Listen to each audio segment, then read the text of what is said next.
Merci, Monsieur le Président. Chers collègues, merci d'être là et merci au laboratoire Cantel pour leur invitation. La question qui est posée, est-ce que le laser SLT est une technique sûre, efficace? Est-ce qu'elle est réalisable à tout moment?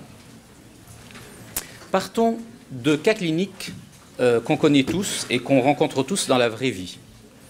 Le premier cas clinique, c'est une femme de 39 ans, elle a des antécédents familiaux, le père est glaucomateux, et sa pression intraoculaire le matin est à 24 et 23 mm de mercure.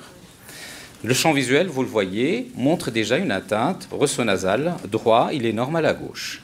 La particularité de cette patiente, elle a des yeux clairs, un iris clair, donc nous sommes devant un glaucome, peut-on lui proposer un SLT en première intention? Qu'en est-il de ce deuxième cas clinique? Cette fois-ci, une hypertonie unilatérale, que de l'œil droit, 26-14. Syndrome de dispersion pigmentaire à la lampe à fente, unilatérale. Le champ visuel devant vous, ressort nasal et déficit fasciculaire supérieur. Tout est normal à l'œil gauche. On a une atteinte unilatérale. Est-ce qu'on peut proposer un laser SLT pour un seul œil? Troisième cas clinique. Cette fois-ci, un jeune, très actif, très sportif, 25 ans, antécédents familiaux. Il se plaint de halo coloré, de maux de tête après chaque activité sportive. Vous avez fait le diagnostic, surtout quand vous regardez les images. On est dans le glaucome pigmentaire. La tension est à 28-29. Est-ce que le laser SLT trouve sa place en première intention chez ce patient? Et là, c'est une femme de 68 ans, glaucome connu. Elle est sous prostaglandine, monothérapie. La monothérapie, bien observée, bien supportée. Mais la tension est à 25, 19, et quand on regarde bien l'image, comme vous le voyez ici, vous voyez qu'il y a des hémorragies à cheval sur la papille qui signent la progression de la maladie. L'angle est ouvert, il est accessible, il est pigmenté. Est-ce qu'on peut lui proposer un laser SLT avant de passer à une bithérapie? Et là, ce patient qui est brûlé pratiquement par ces collyres, il est sous trithérapie, prostaglandine, bêta-bloquant, inhibiteur de l'indrase carbonique. Il n'est pas dans l'équilibre. Il a une atteinte du champ visuel, certes minime, mais elle est présente. Mais ça ne progresse pas. Par contre, il se plaint énormément de son état physique et des effets iatrogènes des collyres. Est-ce qu'on peut prétendre à baisser, à arrêter, à modifier le traitement en faisant un laser SLT? Et pour finir, ce patient qui a un glaucome avancé, qui a eu une chirurgie filtrante, non perforante, pardon, mais le résultat n'est pas vraiment superbe. On est à 19 malgré de multiples needling et d'injections de 5FU. La pression, on juge que la baisse de la pression est insuffisante chez ce patient. Regardez son visage, regardez son nez. On a un visage de rosacée, une surface oculaire donc pas terrible. Est-ce qu'on peut, avant de redémarrer un traitement, proposer un laser SLT? Le glaucome est la seconde cause de cécité dans le monde. En 2020, environ, on estime qu'il y a 80 millions de personnes qui seront atteintes. Baisser la pression intraoculaire, c'est le seul facteur sur lequel on peut agir. Car toutes les études le montrent, le fait de traiter la pression intraoculaire, ça évite le risque de cécité, ça évite ou ça diminue significativement le risque de progresser d'une hypertonie vers le glaucome. Donc, il faut abaisser par tous les moyens la pression intraoculaire.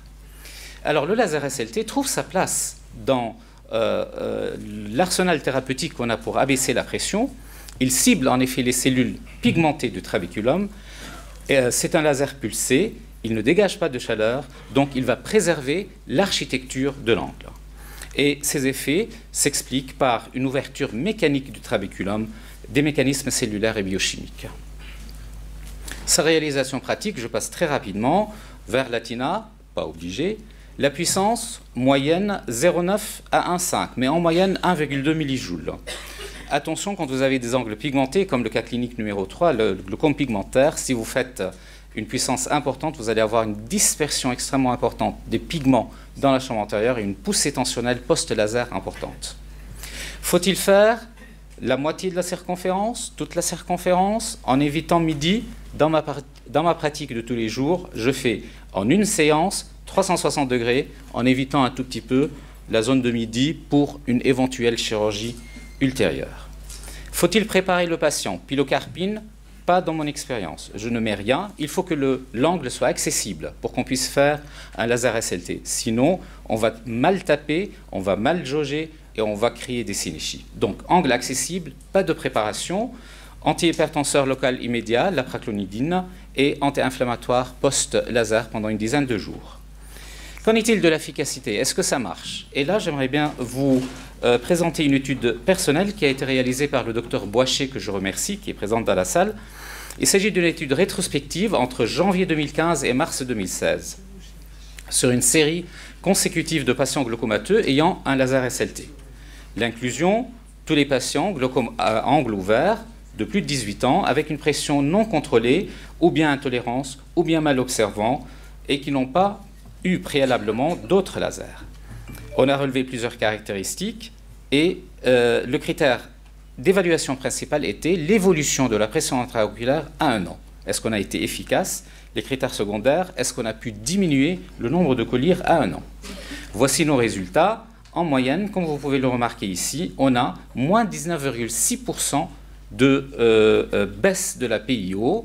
C'est un chiffre qui paraît un peu plus faible par rapport aux autres études. Vous voyez les études ici, 64%, 60%, 64%, 59% d'effets positifs. Et pourquoi on a seulement 20% nous? Parce que peut-être notre centre est un centre de référence, on est en deuxième plan et on nous adresse des patients qui sont déjà évoluer avec de multiples traitements, c'est peut-être là la réponse à cette baisse qui paraît un peu plus faible par rapport à d'autres études. Mais cela étant, sur une méta-analyse parue en 2015, la valeur positive était incluse entre 16 et 30%, et nous sommes bien dans cette valeur-là. Pour notre étude, on n'a pas diminué le nombre de traitements topiques à 1 an. Cette étude se poursuit, on va voir à 2 ans, et on vous la présentera l'année prochaine, j'espère, et on va voir le devenir de ces patients à 2 ans, et si on a pu, s'il y a eu des modifications, des chirurgies entre-temps, et ou si on s'est contenté du laser SLT pour 2 ans.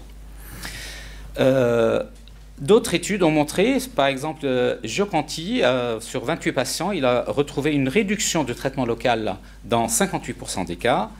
Quant à Lee et ses collaborateurs, ils ont démontré que le groupe traité par SLT requiert significativement moins de traitement topique qu'avant traitement. Et enfin, dans le journal français de cette année en 2017, Bonnel et collaborateurs, sur une étude rétrospective, a démontré que la réponse était meilleure, que ce soit dans l'hypertonie ou dans le glaucome, quand on n'avait pas ou peu de collyres. En conclusion, place du laser SLT. Oui, on peut utiliser le laser SLT en première intention. Ça va nous permettre de préserver la surface oculaire. Ça va nous faire un gain économique. Certes, ce n'est pas durable pendant des années et des années, mais au moins on gagne 2 années, voire un peu plus. Notamment quand vous avez aussi un traitement laser SLT possible, si vous avez un traitement local insuffisant, mal toléré ou une mauvaise observance. Et si on revient sur les cas cliniques, le premier cas clinique, la patiente qui avait l'iris clair, oui, je vais lui proposer un laser SLT, ça évite d'utiliser les prostaglandines première intention. On sait tous que c'est meilleure efficacité avec les prostaglandines, mais avec les effets indésirables des prostaglandines. Le cas clinique numéro 2, pourquoi pas? J'ai un côté, je peux patienter, je peux faire du laser, je peux gagner du temps, je peux abaisser cette pression unilatérale en attendant. Le cas clinique 3, le glaucome pigmentaire, c'est le traitement de première intention. Le laser, avant on utilisait le laser argon, mais maintenant on a le laser SLT. Donc dans les glaucomes pigmentaires, c'est le premier traitement et il peut suppléer carrément le traitement médicamenteux typique. Et enfin, en additionnant, et avant de passer à une bithérapie, quand vous avez une monothérapie et vous n'avez pas votre pression cible, vous pouvez additionner le laser SLT et gagner du temps. Oui, quand il y a aussi un problème d'intolérance, le patient qui a été brûlé par ces collyres et qui a des effets iatrogènes extrêmement importants, on peut peut-être abaisser un peu sa pression et tenter d'arrêter tel ou tel collyre. Et enfin, en complément d'une chirurgie filtrante, afin de retarder la chirurgie d'un glaucome ou non contrôlée ou avec un traitement médical maximal, c'était le dernier cas clinique. En conclusion, je réponds oui à la question qui m'a été posée.